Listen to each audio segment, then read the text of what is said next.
So it's like my good old Uncle Krabs used to say, what doesn't kill you usually succeeds in the second attempt. But yeah, Spin Master has released their Q3 financial reports, and the results of it, well, you can't say that I didn't warn ya. I tried to warn ya. I told you what would happen, and did you listen? Oh, Spin Master. Oh, Spin Master. What have you done?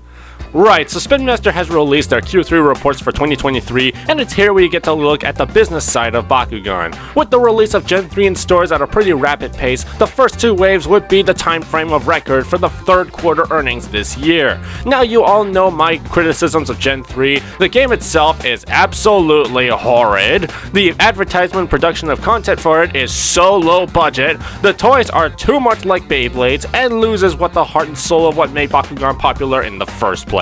It's even more prevalent that Bakugan are trying to ride the hype train of Beyblade X and trying to convert Beyblade fans to become Bakugan fans. The evidence being more stacked when Bakugan is constantly sold right next to the Beyblades. I guess some coked up executive thought, how can we capitalize on the stores keep putting our Bakugan balls next to the Beyblade tops? I know, let's make Bakugans.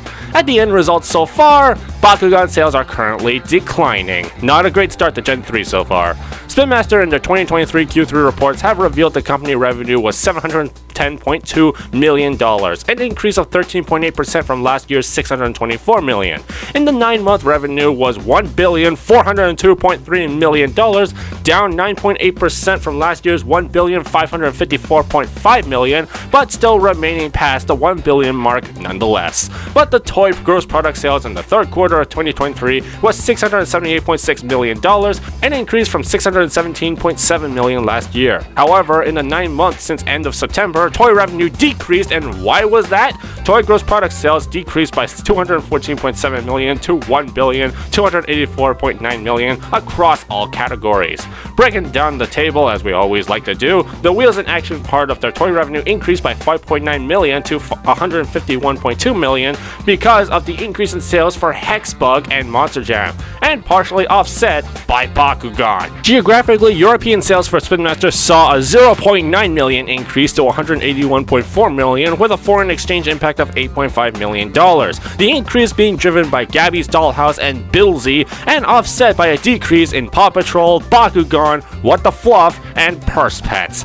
But wait! It gets better. In the 9 months since September 30th, Wheels in Action decreased by $64.8 million to $296 million because of decreases in DC, Bakugan, and Air Hogs, with the Hexbug line being the one to save it from dropping off a cliff. So yeah, Bakugan not really doing so hard to get these revenue numbers up, and while according to Spin Master with their net profits still being good, even though Bakugan is still technically turning out a profit, it's not making the big piles of money bags that Spin Master was hoping for.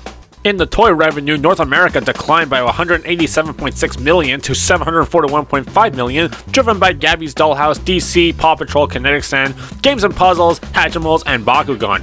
Europe declined by $30.3 million, with Bakugan also driving it.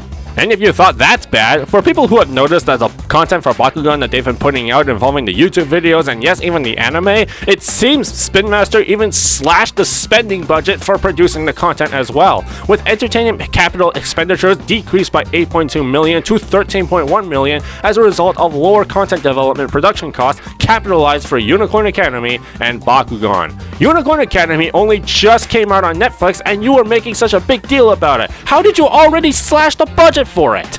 Bakugan, as much as I hate to really say it, is actually failing right now. This reboot of the reboot seems like it came way too quickly when everyone was already adapted to the Gen 2 reboot. It's almost as if the Gen 3 reboot was half-assed rush job meant to try and capitalize more on its younger audience by insulting their intelligence and putting out something to compete directly with Beyblade rather than looking to establish its own identity. Man, remember when this company wanted sales? The randomness of Bakugan being Beyblades is not engaging gameplay, and it's a shame that this Gen 3 reboot doesn't seem to be transitioning its toy sales well with its intended audience. If you watch my Gen 3 show reviews, I actually quite am enjoying the show so far. I can see why it's probably not for everyone, but when I can look past its problems, I can quite enjoy it. The show is obviously an advertisement for the real-life toys, but even then it doesn't even do that right. The anime showing the colliding spinning Bakugan for a split second before turning back to monster fighting has no real impact on the story. There's no actual repercussions for if the spinning blades hit each other, Bakugan don't get weaker on hit when they open, and there's no auto lose that happens or anything like that. Those scenes are there just to show you, hey, they can do this in real life, go buy some now. It's obnoxious. There is no real gameplay element to this product that Bakugan fans love so much, and it was the reason why people love Bakugan in the first place, because of the gameplay that came with it.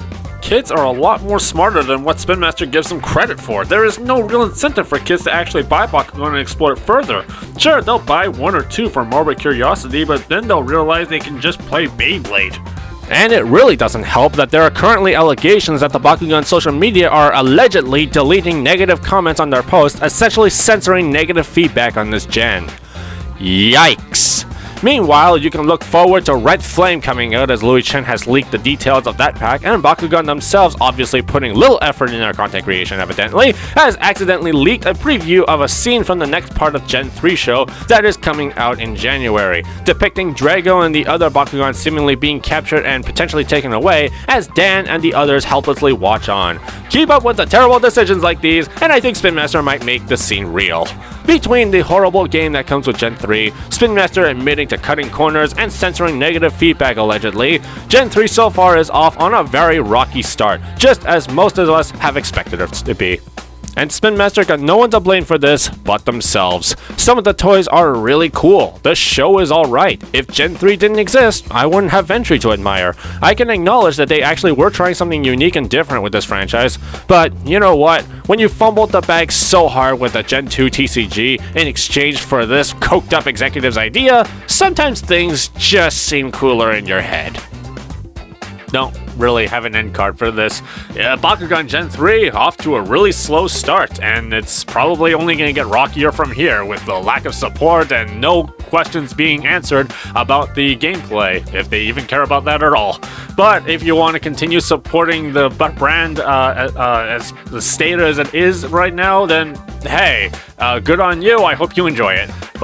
You're a better person than me, I suppose. But if you want to catch up on the recent Bakugan news, be sure to check out the previous BakuTalk news update. As well, check out our Gen 3 gameplay video, and I gotta tell you, it's dreadful. Support BakuTalk by pressing the thumbs up, and give us a subscribe for more awesome Bakugan content. I've been Haru Ren, thank God for Rapid Fire, and Ventry is always based. Bye!